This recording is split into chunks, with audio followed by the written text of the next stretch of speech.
Muito bem, nós estamos no Simpósio Internacional de Portugal, da Associação Portuguesa de Pólio e Raros, e comemorando a, a luta, não é? Pelo combate à poliomielite, nesse dia 24 de outubro de 2025. E nada como o conhecimento para que nós possamos vencer os desafios. Conhecimento, boa vontade e ação.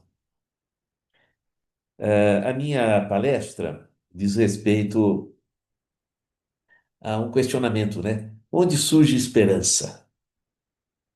A síndrome pós-pólio é uma síndrome que ocorre tardiamente, após décadas da afetação do vírus da poliomielite, que é o enterovírus. E a minha ideia, no primeiro momento, é procurar entender, do ponto de vista fisiopatológico e clínico, e tentarmos, a partir dali, eh, observarmos onde encontramos esperança. O que se sabe hoje, do ponto de vista de síndrome pós-pólio, é suficiente para dar suporte para o paciente. Apoio fisioterápico, apoio psicológico, apoio clínico geral, mas não é suficiente para o entendimento de cura do processo. Eu acho o seguinte, que a natureza, ela é essencialmente colaborativa.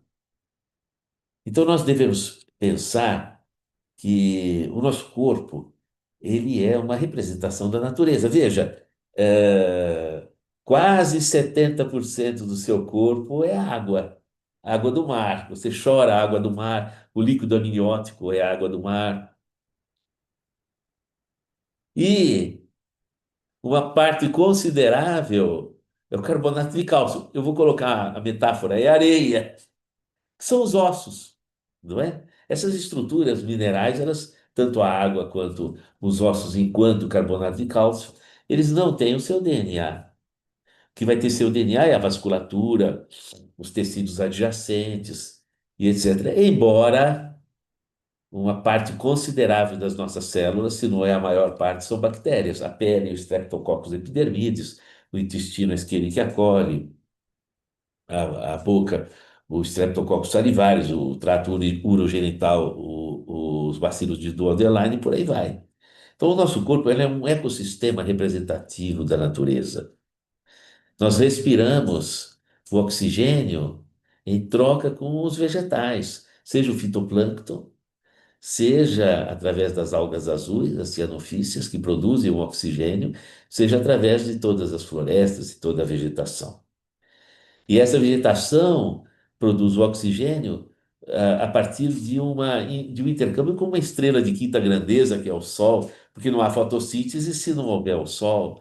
Então, veja como há uma interligação com a natureza. Os nossos ossos não se desenvolvem se não houver força gravitacional. É o efeito piezoelétrico, transmitido pela força gravitacional que permite o desenvolvimento dos ossos. Um astronauta vai para a Lua, ele começa a perder os ossos. Então, veja como existe uma integração perfeita. O nosso corpo faz parte desse ecossistema da natureza. E a natureza é essencialmente colaborativa. Assim, uma perna é fraca, a outra é forte. A pessoa é cega, ela ouve melhor.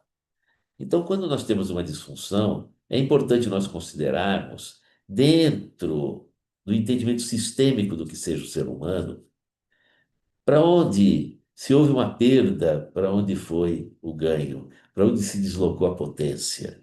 Não é? Então é natural, dentro de um processo inexorável, onde não há cura de certas situações que nós devemos, às vezes, conviver com ela e promover um processo de adaptação e estruturação de resiliência, mas é importante também nós buscarmos onde a vida está chamando para novos aprendizados, para novas condições. Pensando no ser humano, vamos dizer assim, no, num sistema integrado de dimensões.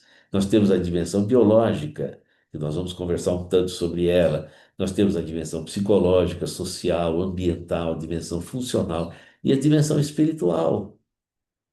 Então, muitas questões que nós sofremos em nossa existência, normalmente nós estejamos falando aqui da síndrome pós-pólio, isso é extensivo a quaisquer moléstias, onde a medicina encontrou suas limitações.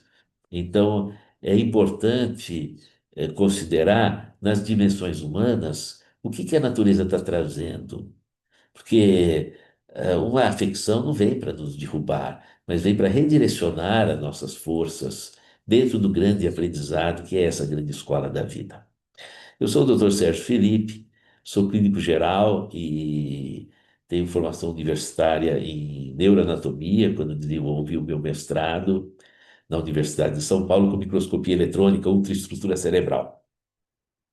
Na clínica geral, eu atendo alguns pacientes, nesses quase 40 anos de medicina, tenho atendido pacientes com síndrome pós-pólio, embora não seja da minha especialidade, na clínica geral nós também atendemos esses casos devido a múltiplas outras condições de comorbidades associadas, e nós nos deparamos com essa realidade, como muitos médicos de família e muitos profissionais de saúde sempre vão lidar com essa questão.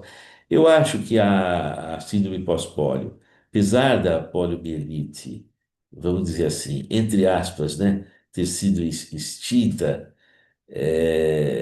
através dos processos de vacinação e de saúde pública, então é natural que o investimento de pesquisa ele acaba sendo menor e frente a outras prioridades, hoje nós temos na área neurológica investimento mais pujante em moléstias que estão sendo mais prevalentes, como é o Alzheimer, ah, as síndromes degenerativas, como a esclerose lateral amiotrófica, esclerose múltipla,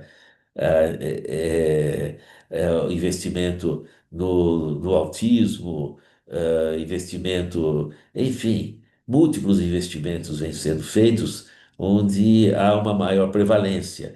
Mas nós não podemos esquecer que o síndrome pós-pólio é uma neurodegeneração também. Então, coincide com a necessidade de entendimento dos processos neurodegenerativos em geral.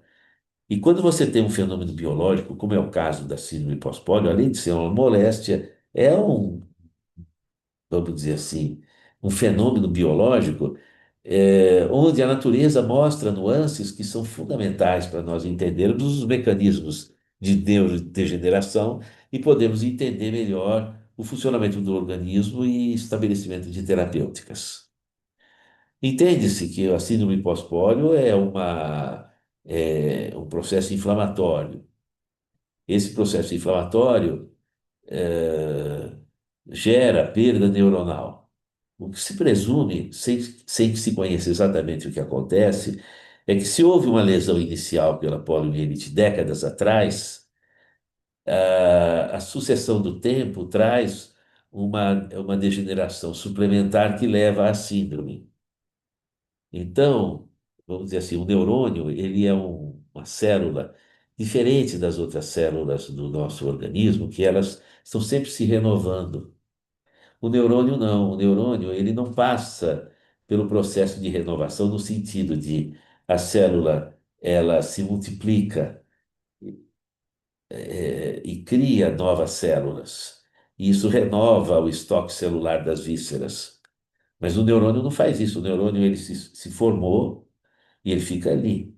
Então, todas aquelas toxinas que vão se acumulando ao longo da vida, elas ficam estocadas naquele neurônio. Se fosse outra célula, quando ela se divide, ela duplica o seu DNA e depois ela se divide, ela distribui, vai distribuindo esse lixo celular, vamos dizer assim, e diminui o impacto sobre a célula, porque ela equidistribui nas múltiplas células que vão se formando num ciclo de renovação celular. No caso do neurônio, não ocorre isso, então é complicado um processo de sustentação da estrutura do neurônio ao longo de uma vida. Então, o envelhecimento do neurônio ele é uma realidade ligada à sua própria estrutura no sistema nervoso central, onde o neurônio ele é uma estrutura estática e ele depende de outras células que o alimentem, que o protejam. Então você tem, primeiro, o neurônio no sistema nervoso central, que é na medula e no crânio, não é? No cérebro. A circulação sanguínea não entra em contato direto com o neurônio. Existe a chamada barreira hematoencefálica, não é?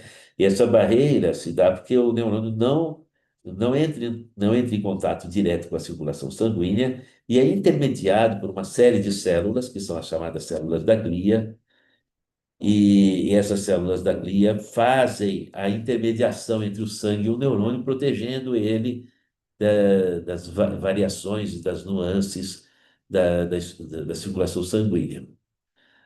Nós vamos ter uma célula muito especial dentre essas células da glia, que é a microglia, ou micróglia, que seriam macrófagos residentes, são macrófagos residentes do cérebro. São células imunológicas, intrinsecamente ligadas ao processo inflamatório. Né? Eu estou chamando a atenção das células da glia porque ela está envolvida, por exemplo, no Alzheimer, quando você tem proteínas tóxicas, então a micróglia ela se prolifera para consumir aquelas proteínas tóxicas. Então, provoca um processo inflamatório, esse processo inflamatório pode ser lesivo. Então, é uma tentativa frustra, né, de reparação, porque o processo inflamatório vai provocar lesão local também. Então, existe uma possibilidade que esteja acontecendo isso na síndrome pós-pólio, quer dizer, um acúmulo de substâncias, proteínas, enzimas, que já não servem mais e precisam, vamos dizer assim, de um processo de autofagocitose. São processos, vamos dizer assim, que envolvem desde a própria fisiologia da célula neuronal até a participação da micróglia, que é essa célula que é uma célula imunológica travestida de estrutura nervosa, né, vamos dizer assim. Então, é possível que o síndrome pós-pólio envolva esse mecanismo.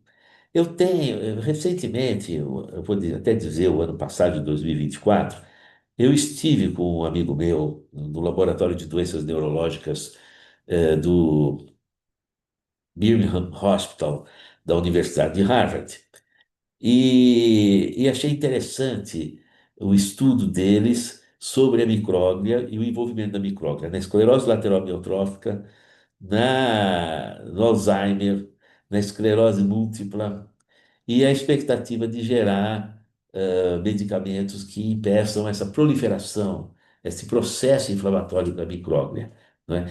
Embora, se isso envolver também a síndrome pós-pólio, esse mecanismo, a gente tem que considerar que, de alguma forma, aquele lixo neuronal, não é, que esgota a estrutura do neurônio, ele precisa de ter algum tipo de mecanismo de autofagocitose, de autorregulação.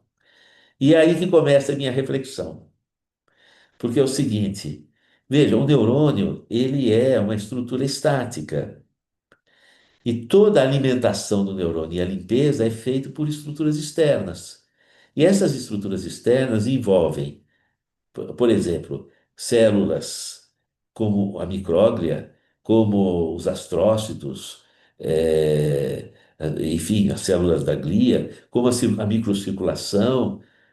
E essas estruturas, elas têm um diálogo contínuo, sistêmico com o nosso organismo, a partir da vinculação com o sistema circulatório. Então, vamos dizer assim, todas as nossas atividades físicas, e nossos hábitos, nossa forma de ser, de se alimentar, de se movimentar, de nossas formas de nos preocuparmos com a vida, tudo isso afeta tudo aquilo que transita na nossa circulação sanguínea e afeta a própria circulação sanguínea. Se você dorme mal preocupado com o teu trabalho, preocupação financeira, discussões amorosas, crises conjugais, decepções familiares, tudo isso aciona um sistema de estresse que gera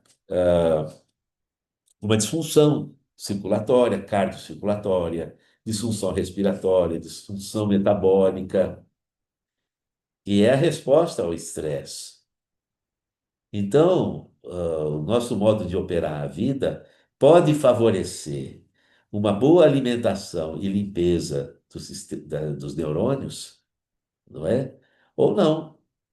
Ou nós temos uma estrutura deficitária, porque nos alimentamos mal. Alimentar-se, hoje em dia se conhece o problema dos ultraprocessados, das químicas tóxicas da alimentação, como é o caso dos agrotóxicos e etc., que eu imagino que uma pessoa numa circunstância que está passando por uma síndrome pós-pólio precisa evitar, e nós deveríamos evitar para prevenir quaisquer processos de toxicidades para o nosso organismo. Todos nós devemos nos prevenir nesse sentido, buscar uma sociedade que tem recursos alimentares com melhor qualidade. Também a movimentação física, ativando a circulação cerebral de forma saudável nos exercícios físicos.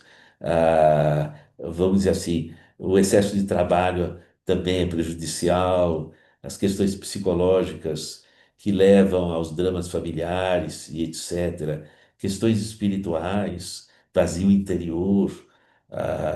Muita gente hoje sofre de vazio interior, falta de perspectiva, dúvidas na vida, dúvidas existenciais, sem entender quem eu sou, para onde eu vou, não é? São grandes questões e indagações espirituais, e tudo isso leva a uma repercussão no nosso sistema circulatório, no nosso sangue, e, portanto, a alimentação do neurônio e a limpeza neuronal elas ficam prejudicadas. Veja, eu estou falando filosoficamente, mas aderido a um conhecimento de como funciona o sistema nervoso. O neurônio, de fato, é uma estrutura estática que ele é todo cuidado pela circulação sanguínea e pelas células da glia que o circundam. E ele precisa desse cuidado porque o neurônio tem muita dificuldade de metabolizar proteínas envelhecidas, enzimas envelhecidas que precisam ser trocadas ali. Então fica aquele lixo, bioquímico, vamos dizer assim, que lesa o neurônio e leva à síndrome pós-pólio, segundo se entende, não é? Então, o que eu penso? Há duas questões fundamentais. Há uma questão de progresso da medicina.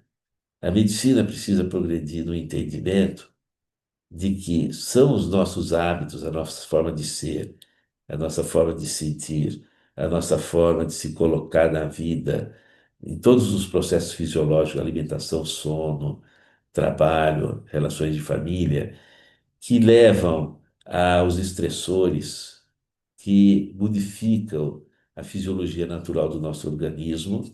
Se nós já temos tendências genéticas, isso se acentua, não é? Forma uma força epigenética negativa, mas nós precisamos colaborar com forças epigenéticas positivas. O que é epigenética? A epigenética é porque o DNA, assim como o neurônio, ele é uma estrutura passiva.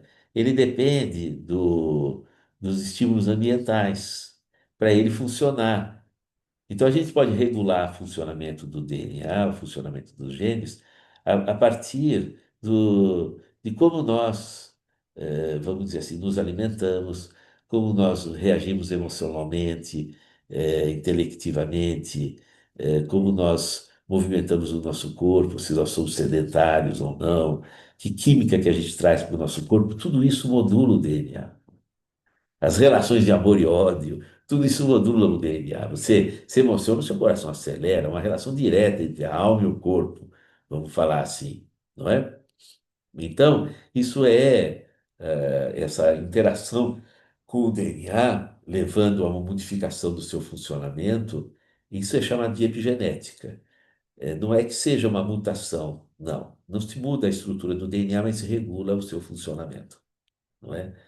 Então, esses processos, eles são, vamos dizer assim, eh, eles fazem parte de uma lógica que a gente chama de lógica translacional, que vai desde a molécula até a nossa vida aqui visível e de vida direta, não é? Agora, o que fazer, portanto, quando a pessoa está apresentando sintomas de síndrome pós-pólio?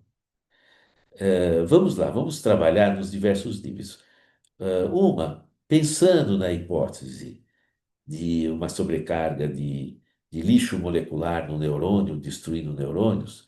Então, a melhora global e saudável de hábitos, conforme prega a Organização Mundial de Saúde. Higiene do sono, melhora da condição alimentar, diminuição do estresse. Psicologicamente, a gente poderia dizer resolver suas grandes questões, ajuda psicológica, ajuda religiosa, ajuda espiritual, não é? Que leva a dissolver elementos estressores das mágoas, das culpas, dos vazios interiores, das demandas relacionais complexas e ajudam a gente deve buscar auxílio para harmonia, para paz, para entendimento, para o bem, para o amor. E aí as células sofrem um reflexo disso, porque veja, se você está estressado, seu coração está mais acelerado, a pressão aumenta, ou tem uma desautonomia vasopressórica, a respiração não está ideal, não é? A alimentação, você acaba perdendo aquela conexão entre o que o meu corpo precisa, para que eu tome a água que ele precisa, para que eu me alimente do que ele precisa, por uma instabilidade do espírito. O meu corpo sofre reflexos disso.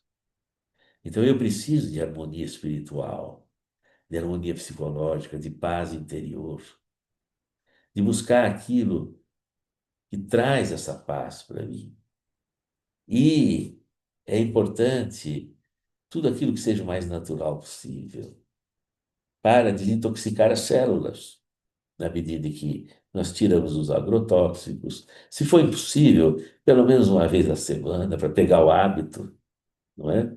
Eu tenho aqui na minha casa frutas orgânicas, sem agrotóxicos. Mas não é sempre que eu tenho, mas sempre que eu posso eu tenho. Verduras assim também. A gente vai mudando o hábito, não é? Então, isso ajuda a diminuir aquela sobrecarga tóxica, não é? Mas eu vou dizer para você o seguinte, eu acho mesmo, veja, ainda que nós consideremos esses aspectos da alimentação, do exercício físico, a matriz é se a gente está em paz conosco mesmo. Porque esse reflexo da paz interior, ele se expande pelos nossos hábitos e contra-regula. Então, a busca dessa paz interior é fundamental. Agora, na circunstância que nós estamos vivendo, uma situação, a gente sempre deve pensar assim, o que que a vida está querendo comigo? Com aquele desafio que eu estou passando. Então, a vida, ela busca chamar de nós a nossa potência. Então, a gente deve se perguntar, será que eu estou levando minha vida para onde eu estou querendo, onde meu coração sente? Será que a minha vida está rica de, de espírito, vamos dizer assim? Será que eu estou amadurecendo?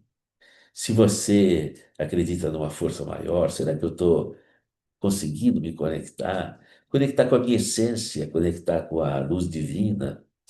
Não sei como é que você interpreta a vida, não é? Diz assim, ah, mas eu não acredito nisso, né? Não é questão de acreditar, né? É questão de você descobrir pela sua experiência quem você é e forças que fazem parte dos alicerces do seu ser, não é? É uma questão de descoberta, que a gente deve se interessar pelo nosso autoconhecimento. Isso é fundamental. Quando nós temos um distúrbio que a natureza nos traz, é uma dor, é uma disfunção, a natureza está dizendo, se aprofunda, se aprofunda no conhecimento de si mesmo, não é? É nesse sentido. Eu não acho que a gente deva acreditar, a gente deve descobrir. Acreditar tem raízes rasas, a descoberta tem raízes profundas dentro da gente.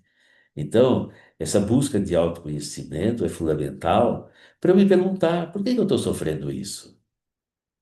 O que a vida está querendo de mim? Será que eu não estou precisando buscar a minha essência? Minha vida passou e eu não fiz aquilo que era do meu coração? Será que é isso? Não é? Será que não, se eu estou satisfeito com tudo, será que eu não tenho que dar um passo a mais, numa compreensão mais profunda da vida? E esse processo de aprofundamento em busca, ele repercute na tua respiração, no sistema cardiocirculatório, repercute na crase sanguínea, repercute no seu metabolismo, repercute nos seus hábitos, enfim, na sua pulsão de vida. E as células sofrem reflexo disso. Bom, eu não vou dizer que esse raciocínio caiba na régua da ciência, mas ele parece lógico, não é? Você não acha? Parece coerente. E talvez o grande laboratório onde a gente vai ter as provas disso é na experiência de nossa própria vida, no cuidado que nós temos para conosco mesmo, pensando que nós habitamos esse corpo pertence à natureza. E a natureza, eu digo para vocês, é uma força divina, cujos algoritmos a ciência ainda não desvendou, está longe de desvendar ainda pela enormidade e complexidade dessa natureza. E aí, aonde a régua da ciência não alcança, como é que nós nos resolvemos? Então, aí nós temos o grande laboratório da nossa vida, onde as experiências de buscarmos o autoconhecimento, na paz, no amor, no entendimento, na libertação de nossos corações das mágoas, libertação de nossa mente, de nossas culpas, na busca de fazermos uma entrega luminosa em nossa existência. Ao que você veio? Qual é a tua missão? Ainda na idade que você está, o que a vida espera de você? Daquilo que você pode realizar e entregar em paz e bem, daquilo que faz parte de sua vocação e sua aptidão. E muitas vezes, quanta gente não teve coragem ainda de assumir coisas que brilham no coração e não puderam fazer na vida e podem fazer agora. A vida, ela nos chama para o nosso crescimento e o nosso desenvolvimento, e às vezes vem através dos desafios do nosso corpo. Então, ainda que a ciência precise desvendar os processos de autofagocitose neuronal, os processos de funcionamento da inflamação do sistema nervoso central, da micróglia, os efeitos citopáticos do vírus, as afecções tardias neurodegenerativas da idade, ainda que a ciência tenha que desvendar tudo isso. Todas essas coisas que fazem parte da química da célula são ferramentas de nossas vidas, e das nossas vidas, nós é que somos o cientista delas, não é? Não dizia o sábio conceito trazido por Jesus: vós sois deuses, não é? Quer dizer, nós trazemos uma essência poderosa, somos deuses da infinitude de nossa existência. Então, nós não podemos abdicar do poder que nós temos a partir do momento em que nós iniciamos uma busca de autoconhecimento, autoaprimoramento na paz e no bem, integração com a natureza, conhecimento mente e corpo, os variados recursos, os processos da meditação e da sabedoria, sabedoria oriental, não é? A força da oração, da fé, o encontro de nossos caminhos e nossas vocações, o entendimento de quanto que as experiências que a gente passa são valiosas no nosso engrandecimento.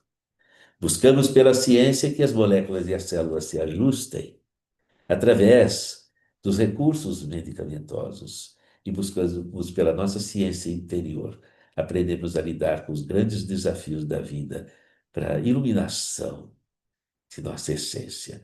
Uma luz no seu coração, Um forte abraço para você. Se você está passando por desafios, então que nós possamos vencer esses desafios com o engrandecimento do Espírito. Deus te ilumine.